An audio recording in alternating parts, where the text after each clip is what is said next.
Magandang umaga mga bata. Magandang umaga din po.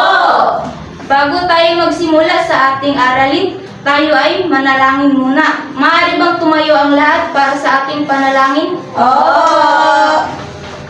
Iupo po natin ang ulo at ipikit ang ating mga mata.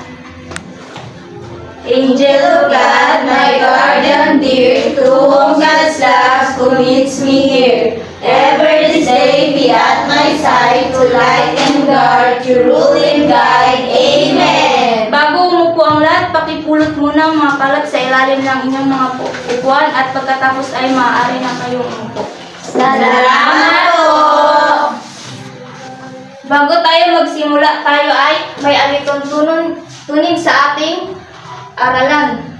Ngayon, una ay makinig sa guro. Pangalawa ay maging magalang. Pangatlo ay maging aktibo. Pang-apat ay makipagtulungan. Naintindihan niyo ba mga bata? Oo.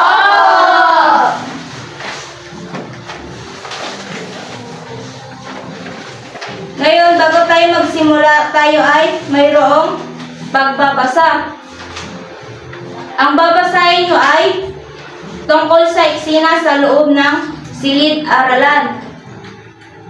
Sino gusto bumasa para kay Lisa? Ma. Yes, Hazel? Sino ang gustong bumasa para kay Tony? Ma. Yes, Gladys.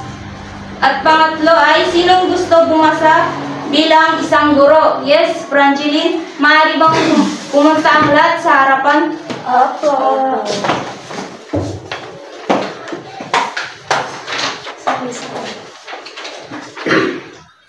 Maaari na magsimula ang lahat.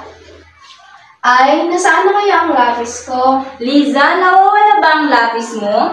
Oo, paborito ko pa naman yon. Tara, hanapin natin. Liza, ito na. Nahanap ko na. Salamat, Tony. Ang bait mo. Magaling mga bata, tumulong sa isa't isa ha. Oo, guro. Mahusay mga bata. May ilan akong mga katanungan mga bata. Kapag nawawalan ba kayo ng damit sa inyong tahanan, anong nararamdaman nyo? Malungkot po, ma'am. Takot po. Okay. Ngayon,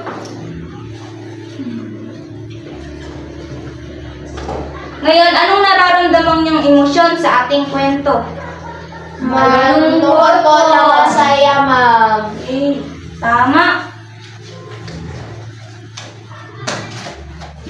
Ngayon, meron akong inihandang paghahawa ng balakid. Ito ay makikita natin babasahin natin sa ating kwento. Okay, maaari bang basahin natin ang sabay-sabay ang ating paghahawa ng balakid? Ako sa magbintang o magsabi na ang isang tao ay may ginawang masama. Pangalawa, Sambit, pagsasabi. naunawaan niyo ba mga bata? Opo. Ano na pag sinabi nating akusa? Nagbibintang po, ma'am. Gagaya ng Hazel? Ano po, halimbawa ma'am, nawala po yung lapis ko tapos hindi ko po alam kung sinong nakuha. Pero po, tinuro ko po si Gladys na siya yung nagkuha kahit hindi ko pa po alam. Siya, ma'am. Okay, tama. Sunod, sambit. Ano naman pag sinasabi nating sambit? Pagsasabi po. Okay, tama. Ngayon, meron tayong babasahin kwento. Gusto nyo ba mga bata? Opo! Ang pamagat ng ating kwento ay ang nawalang laruan. Ngayon, babasahin ko mga bata. Makinig ang lahat ng mabuti ha. Opo! Isang araw, umiiyak si Nika sa gilid ng kanilang bakuran. Nakikita niyo ba mga bata na umiiyak si Nisa? Opo!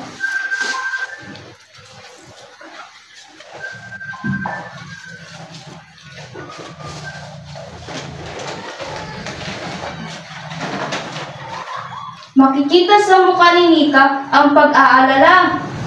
Sabi ni Nika, "Nasaan na kaya si Bunso? Bakit siya kinuha ang paborito kong teddy bear?" Lumapit si Lola at nakita niya umiiyak ang apo.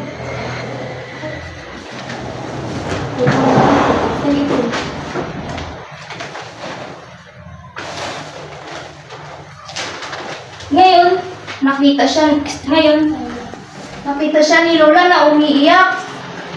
Ang sabi naman ni Lola sa kanya, "Nika, bakit ka umiiyak?" Sabi naman ni Nika, "Lola, nawala po ang teddy bear ko. Hiniram ni Bunso, tapos hindi na binalik." Malungkot niyang sabi. Tapos, hinaplos ni Lola ang likod ni Nika habang nag-aalala.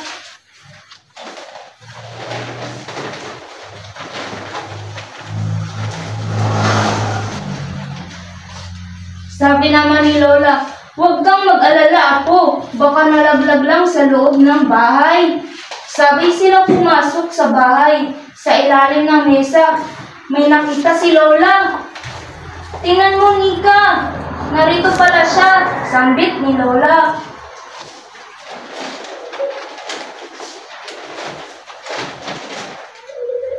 Sabi naman ni Nika, "Yay! Salamat po, Lola. Pasensya na po kung umiyak ako kaagad."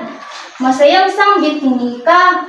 Sabi naman ni Lola, "Ayos lang yan, apo. Ang mahalaga, natutong huwag agad magalit at tanongin muna bago mag-akusa." Ano na nga mga batang akusa? Pambibintang po! Tama. Nagustuhan niyo ba ang ating kwento? Opo! Tama. Anong aral ang nakuha niyo sa kwento? Ano po, ma'am? Huwag po mambibintang agad-agad. Tama. Dapat po magtanong muna. Alamin po muna, ma'am, yung totoo bago po mambintang ng tao. Tama. Tama ang mga sagot niyo. Ngayon,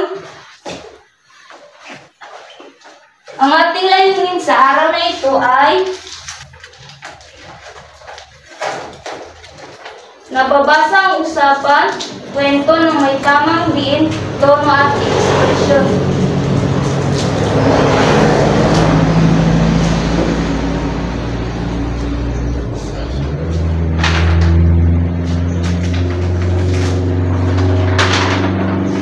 Marunong na ba magbasa ang lahat? Opo! Okay, sabay-sabay natin basahin. Ano ang mga dapat tandaan? Una, Tamang bilis.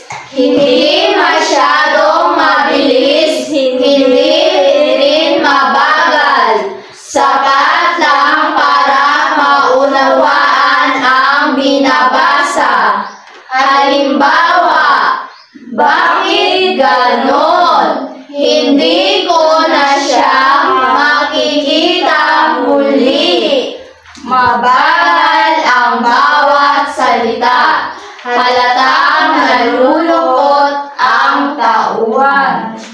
pangalawa, Tamang diin.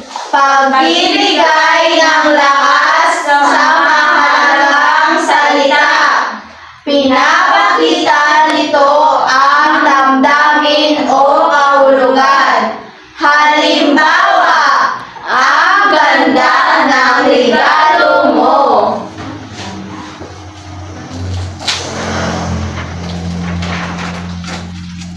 pangatlo, Tamang tono. Ito ay ang taas o baba ng boses.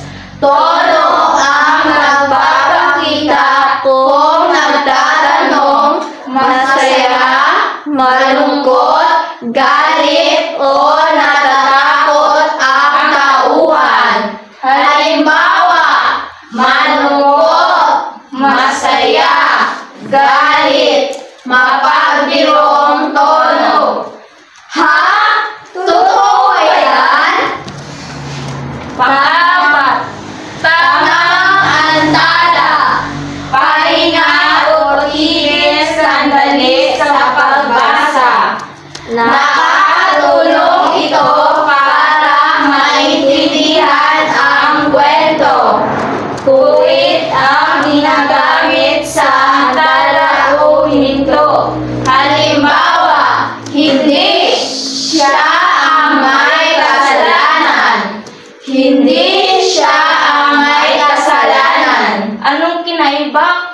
bata kung sa una at sa pangalawa? Ma'am, Yes, Hazel. yung una po ma'am sa hindi, may guhit po siya ma'am. So, ano lang po siya, yung hindi po tuloy-tuloy yung pagbasa. Sa pangalawa po kasi ma'am wala siyang guhit, kaya tuloy-tuloy lang po yung pagbasa. Halimbawa ma'am, sa number 1 po, yung pagbasa po, ganito. Hindi siya ang may kasalanan. Sa number 2 po ma'am, tuloy-tuloy lang po, ganito po. Hindi siya ang may kasalanan. Okay, tama. Yes, Sa Gladys. number 1 po, ma'am, hindi siya ang may kasalanan. Tinuturo niya po na may kasalanan yung yung tao po. Tapos yung pangalawa, pinapaliwanag niya po na hindi yun yung tao yung may kasalanan. Tama. Unawaan niyo ba ang ating binasa ngayong hapon? Oh! Ngayon tayo ay darako sa ating gawain. Ito ay board work. Sagutan sa inyong mga notebook, mga bata. Sagot na po. Okay, sinong gustong sumagot para sa Ako! una? Yes, Shania. Pangalawa? Ma'am. Yes, Hazel. Pangatlo? Yes, Nisalin. Pang-apat? Yes, Gladys.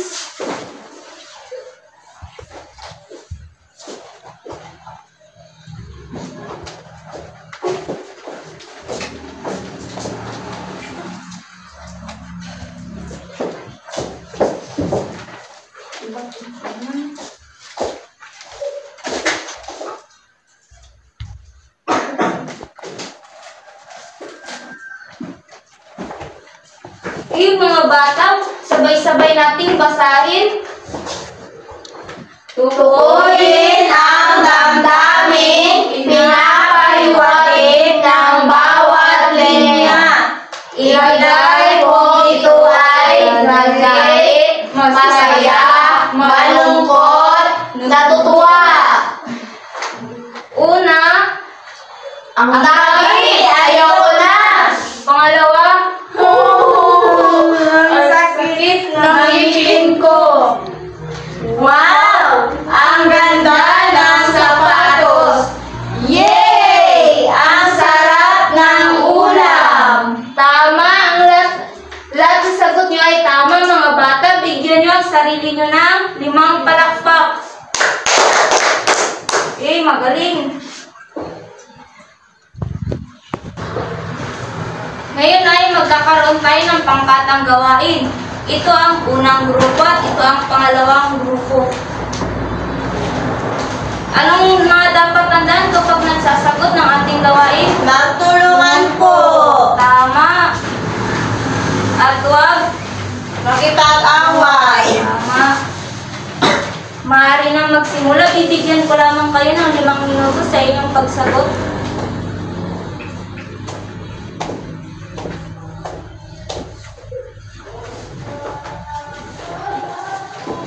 Kapag may tanong, sabihan lang si teacher, ha?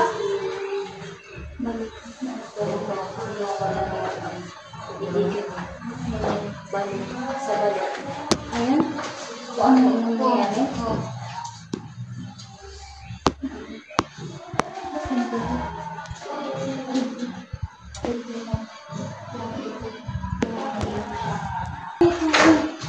Itigit na sa harap kung tapos na.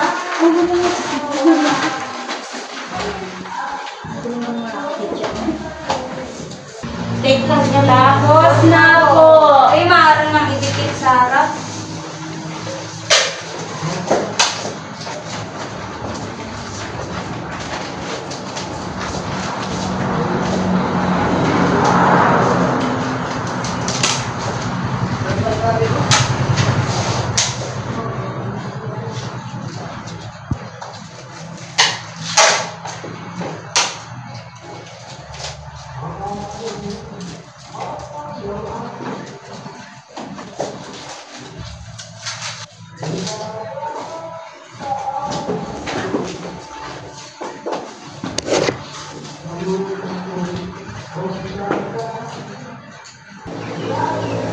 Ngayon, bigyan natin ng gusto ang ating mga sinagutan. Sa unang pangkat, Pakibasa mga bata. Gumuhit ng ekspresyon ng mukha kung anong ekspresyon ang sinasabi sa ibaba. Lagyan ng malungkot at masayang mukha. Anong number 1? Malungkot po, ma'am. Very good.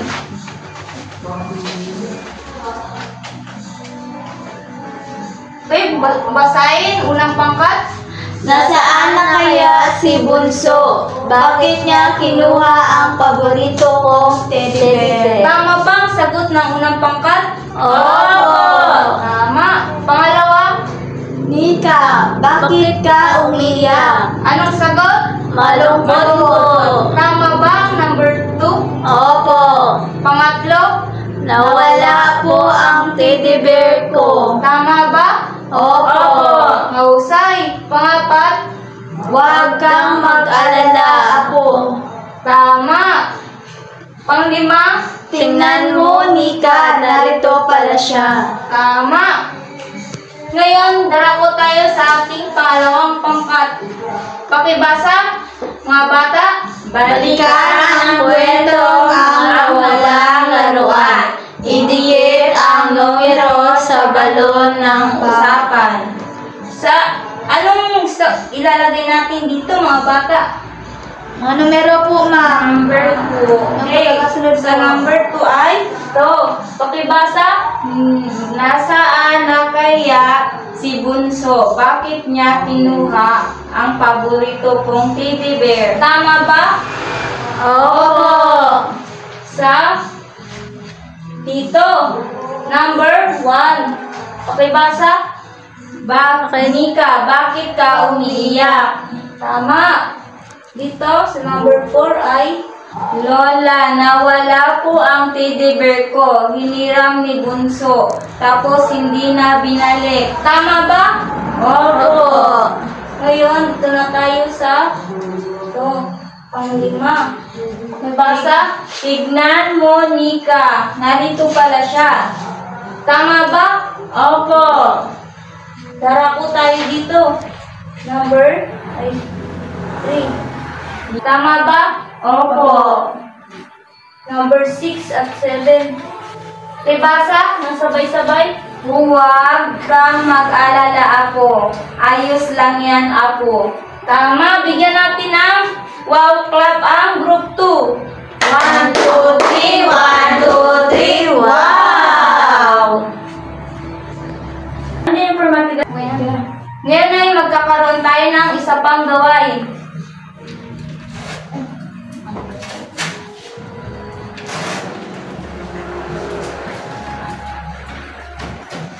Napunit po, ma'am. Oh, sorry. Okay, mga bata, sabay-sabay basahin. Si Hanay ang Hanay A sa Hanay B. Pakibasa? Bakit ganon? Hindi ko na siya makikita muli. Okay, mga bata, sabay-sabay basahin. Si Hanay ang Hanay A sa Hanay B. Bakit ganon? Hindi ko na siya makikita muli.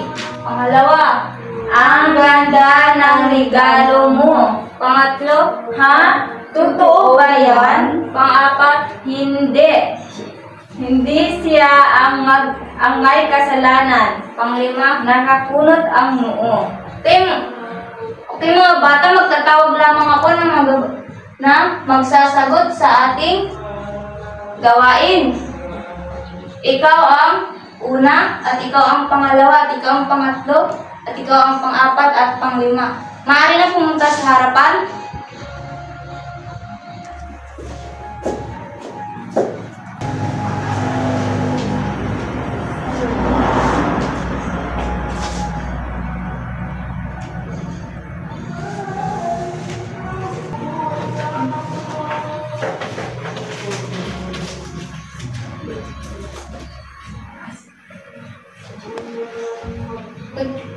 Sabi lang kayo kung ano.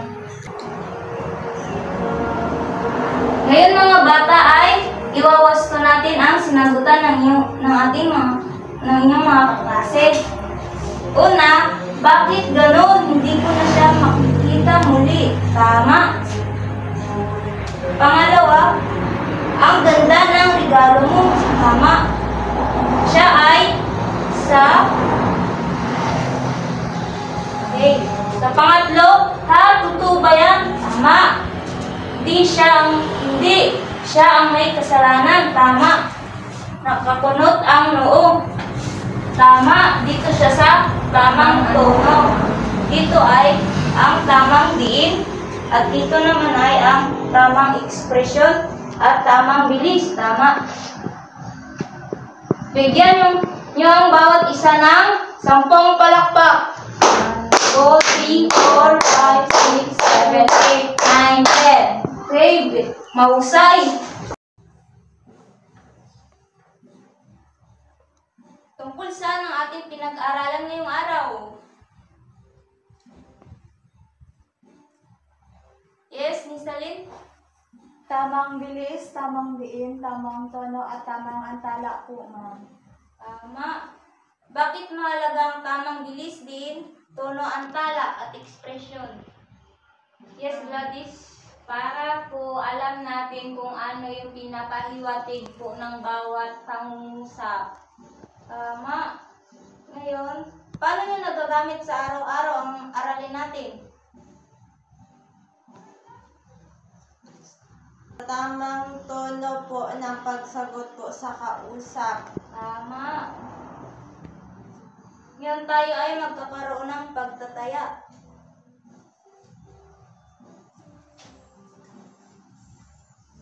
Bibigyan kayo ni teacher ng inyong sasagutan at magsasabi lang kayo kung may hindi kayong naiintindihan.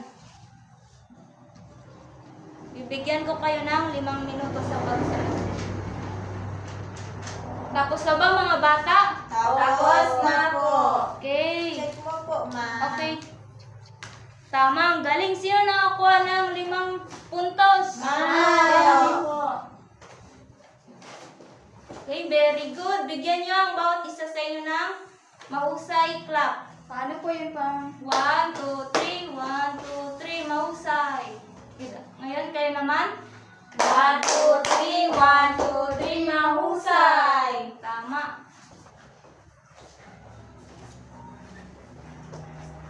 Ngayon, dadako tayo sa ating takdang aralin. Sagutan niyo sa inyong notebook.